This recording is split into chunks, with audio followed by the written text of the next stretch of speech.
Hi, are you ready to recap one more episode with me, your host Andrea?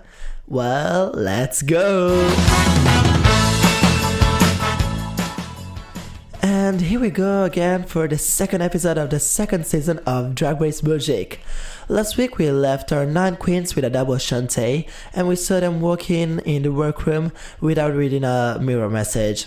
The talent show is behind them and Chloe has the strong opinion that she won the lip sync. I prefer Gabbana by far. But anyway, the next day, Rita announces the mini challenge where the queens have to audition for an action movie and do Taekwondo. It was really fun, but I was so confused by the edit. I was just so confused.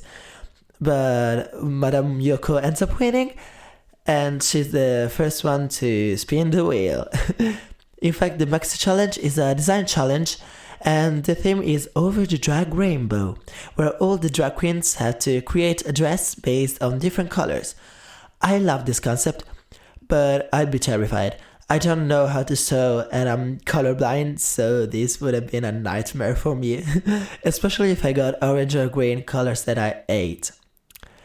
I could have worked with blue or purple, but I would have loved yellow or red or pink.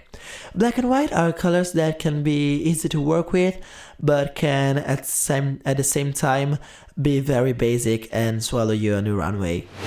We clearly see that some of the girls are worried because they have never sewn, especially Chloe Clark and Laveuve. On the other hand, Lulu and Morphe are sure that they're gonna do great in this challenge. I was personally so worried because in Drag Race, who says, I'm gonna slay this challenge, this is what I do, is in the bottom most of the times. I saw a glimpse of Sarah Logan's sketch and I loved it. I wonder what happened to that. It was really nice. Rita then goes through all the queens' designs and ideas, and some leave with more confidence and others with more doubts. It's good to check your worth with an external eye, and Rita did win a design challenge. Whether her dress was good or not is not for me to decide. I hated it, but she won the first episode of Drag Race Canada with a design challenge, so maybe she can give advice. I don't know. The next day, the queens get ready for the runway. Lulu opens up about her troubles with her body and dealing with anorexia. I thought this was an awesome moment from someone who also struggled with body dysmorphia and eating disorders. I felt really close. But let's jump right in on the runway. First of all, this week I loved Rita's outfit. It was so her and it was couture. And first up is Morphe. She had black and she did a mini dress with feathers at the bottom. I like this dress.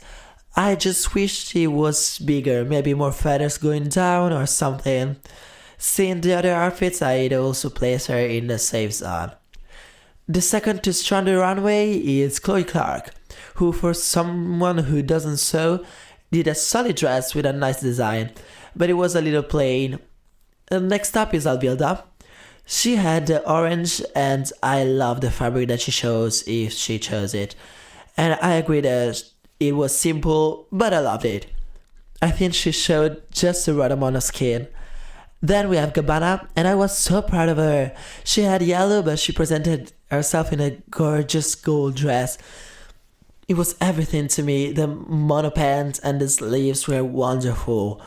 I can't comprehend why she wasn't in the top, honestly. But let's move on to Sarah Logan. I hated her green dress. The judges said that she was like Sugar, who was into fashion but into herbs too. I only got Poison Ivy's first superhero costume. I didn't like it at all. Then it's Madame Yoko's time. She stayed with her original concept. That was a Little Prince inspired blue dress. I liked it very much. I wasn't bothered at all by the pussycat wig like the judges were. But I didn't like the corset underneath. Like last week, I saw something that I think I shouldn't have seen. Next up is Laveuve, which had her favorite color, purple. I like the concept of doing a villain. I love villains. I think that her dress didn't scream necessarily that. It was too much, I think. It was too big and too long. In fact, she tripped on it. But let's move on to Star. Her color was pink. And I think that she could have done so much more. I love pink. And her dress was not perfectly constructed. And her wig wasn't flattering either. She was safe, but for me she could have been in the bottom as well. Last in the line is the White Angel Lulu Velvet. Her dress was everything. So well constructed and so well structured. I was thinking that maybe it needed a wig, but now that I think of it, I can imagine one that fits as well as the white band. Then, for the ranking, Morphe, Gabbana and Star are called safe. They give critiques and now just hear me out. I was so damn confused. I couldn't understand whether one queen was in the top or in the bottom. I mean, I knew who for me was where, but I didn't know where the judges put them. The critics were so vague. I couldn't understand them. And back in Untucked, that was so short in my opinion. Morphe was complaining about just being safe. I get that she's frustrated because she put a lot of effort and was so confident. But just valuing her dress, it wasn't enough for the top. And if I had to choose one safe queen to put in the top, I chose Gabbana over her.